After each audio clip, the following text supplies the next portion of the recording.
How's it going, guys? My name is Preston, and today I'm going to be giving you guys a speech about the world's smallest penguins. There is about 100 penguins living on the island.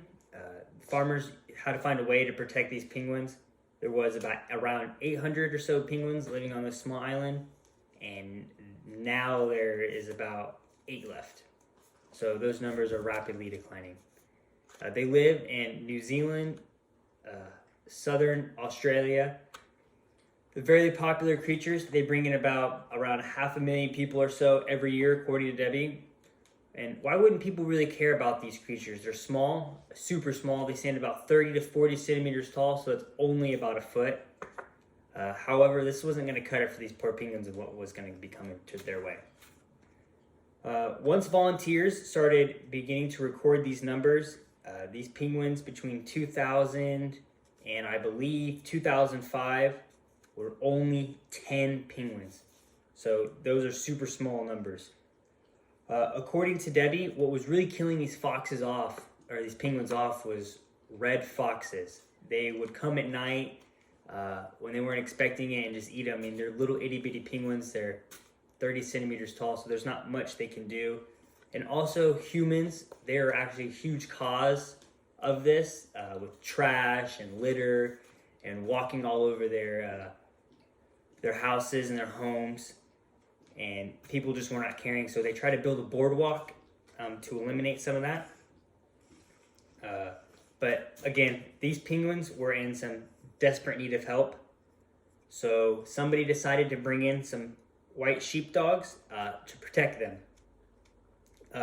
Since they brought these dogs in, the numbers have seemed to go up. These dogs are not very aggressive. They are loving, caring, and nurturing dogs. They're there to protect, and that's it, just these penguins. So when these dogs need to do their job, they bark and they growl and they keep these foxes away from these penguins. And at night, the dogs really don't have to do much due to the scent that they put off with the strong noses of these foxes. We've noticed that these numbers keep increasing during these keeping these dogs on this beach. This experiment has been going on for around 7 years now, so someone decided to bring it to council, and council actually approved this experiment. It's such a success, it's actually going on to this day as I speak. Today, there's 205 penguins, according to Debbie. The 2 dogs they've got in are Eddie and Tula. The training that is required for these dogs is intense. When they receive these dogs, they don't just let them go out and let them play with these penguins because they're puppies. We know how puppies are. Puppies just like to go play and run around and bite and nip on things. So after 12 weeks and they let them run around for about 9 months or so to follow these upper breed dogs so they can learn their pack order and what they're supposed to do. Once they learn what they're supposed to do, they release them into the wild, and we know dogs do die.